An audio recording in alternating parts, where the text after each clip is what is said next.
Of course, principals of schools are under huge pressure to up their school results, and district and provincial heads, desperate to improve their national standings in a now widely publicized results, become part of this plot to put a good face on exam results. There will, of course, be no pushback from the national ministers concerned with education, because their own reputations in the presidency and in public depend on better results in grade 12. And so what you have here is this tight network of mutually reinforcing decisions which binds all levels of the system into a complicity of low expectations for academic education in general and mathematics education in particular. The only loser in this shameful game is the learner, who then shows up at university realizing that her or his dream of becoming an engineer or accountant or doctor has been shattered in this game of shoring up adult reputations at the expense of the child.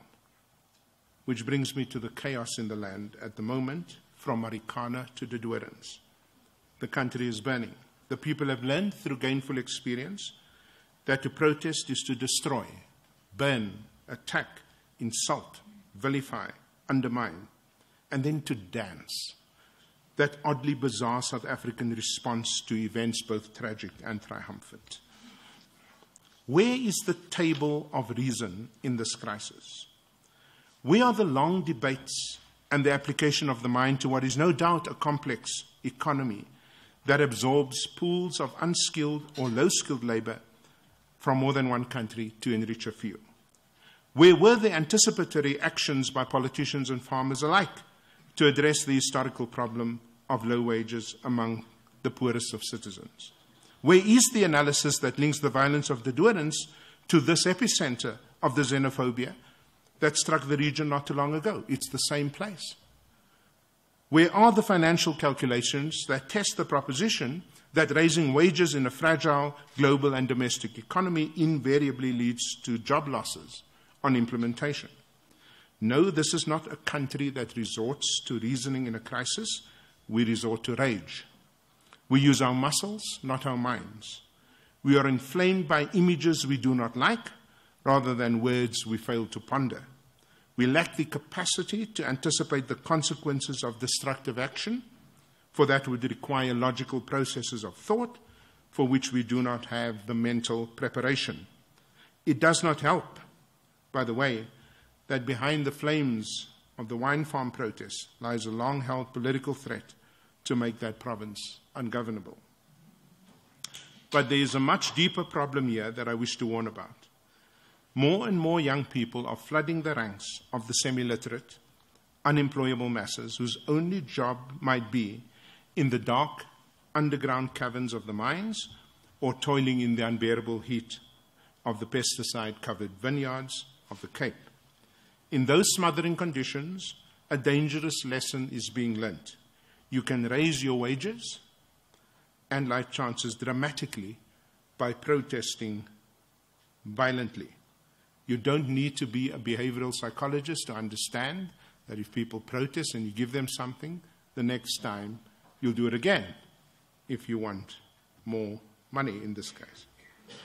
In other words, the violence we witness almost weekly, from miners to truckers to workers on wine farms, is in essence a failure of education.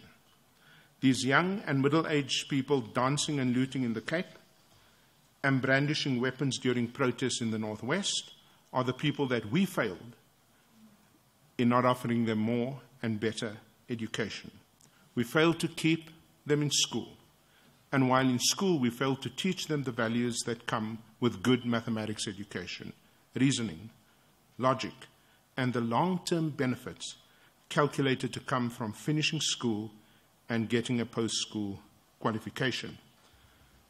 One of the people who has worked through this using the Stats South Africa data, which I now use for a different reason. This is Mike Schussler's work at Economist. I just want to acknowledge that. And here you can see that getting a matric in South Africa, you know, if you took a matric as being a normative count of 100, and getting a first degree pushes you or gives you a salary or income, earnings rather, that is at least 4 times what you would get if you only finished school. And that is extremely important, I think, as we need to reassert the value of staying in school or in post-school training and education and so on. So this is what I want to say. I hate to be a prophet of doom because, as some of you know, I'm very optimistic, especially about young people and our country. But let me say this. If we do not stop the free fall in education within the next 10 to 15 years, this democracy will implode. And all chances of creating an economically productive and humanely compassionate society will be lost. Because if you let loose on society without any education, without completing schooling, 100 to 200,000 poor young people, it accumulates over time, and I can tell you now, we are already in trouble. We will be in serious trouble. And that is why, like many of you, I work 18 hours a day just to make sure. It turns out now that my part-time job is running a university. My real job is actually trying to get the schools in our country working.